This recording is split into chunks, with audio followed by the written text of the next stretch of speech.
Leo niko Mahakama Kuu kanda ya Kigoma, ambapo pia kama unavyofahamu ni kituo jumuishi chenye mahakama ya hakimu mkazi hapa Kigoma.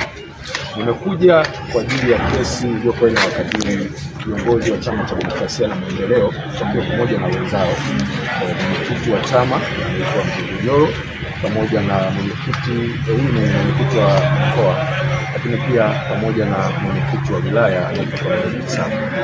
Hawa kwa pamoja walikamatwa kwa tarehe tofauti mwezi wa 11. Mmoja alikamatwa tarehe 14 mwezi wa 11 mwaka 2025 na mwingine alikamatwa tarehe 16 mwezi wa 11 2025.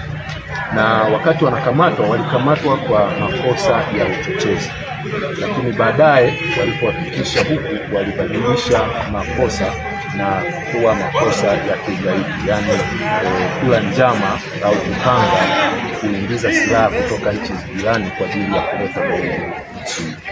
Sasa mashtaka haya yalikuwa hapa kwa ajili ya usikilizaji wa awali, tunaita komito, katika mahakama ya hakimu mkazi Kigoma, na ni siku sasa karibia ya 76 wakiwa ndani, na kila baada ya siku 14 kwa sababu walikuwa ndani